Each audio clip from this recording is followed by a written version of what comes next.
ترک گناہ ایک ایسا چشمہ جو اپنے اندر سب کچھ لیے ہوئے ہے۔ تم گناہ کرنا چھوڑ دو، پھر ساری عبادتیں خود بخود تمہاری طرف آنے لگیں گی۔ تہجد کے وقت آنکھ کھلے تو سمجھ لو کہ بلاوا آسمان سے آیا ہے۔ جن لوگوں کو رب پر پورا یقین ہوتا ہے، پھر رب بھی ان کا خود پر یقین توڑنے نہیں دیتا۔ جب اللہ تمہیں کنارے پہ لا کھڑا کر دے تو اس پہ کامل یقین رکھو، کیونکہ دو چیزیں ہو سکتی ہیں، یا تو وہ تمہیں تھام لے گا یا تمہیں اڑنا سکھا دے گا۔ اگر انصاف چاہتے ہو تو پھر اپنا فیصلہ اللہ کی ذات پر چھوڑ دو۔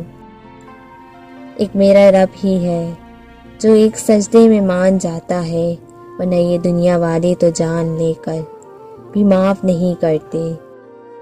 کہہ دو کہ دنیا کی سب سے خوبصورت کتاب قرآن پاک ہے۔ جب آپ ننگے پاؤں ہوں اور خدا آپ کو جوتوں سے نوازے تو اپنی چال تبدیل نہ کریں۔ بے شک یہ سلیقہ التجا ہے، مجھے نا عبادت کا طریقہ، مگر میرا رب پھر بھی مجھے ہر چیز عطا فرماتا ہے۔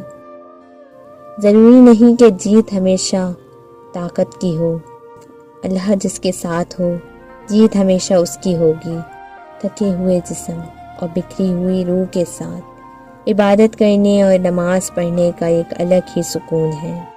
اگر آپ کا پڑوسی دیوبندی، یہودی، شیعہ، اہل حدیث یا کافر ہے تو اس کا حساب وہ خود دے گا، لیکن اگر وہ بھوکا ہے تو حساب آپ کو دینا ہوگا۔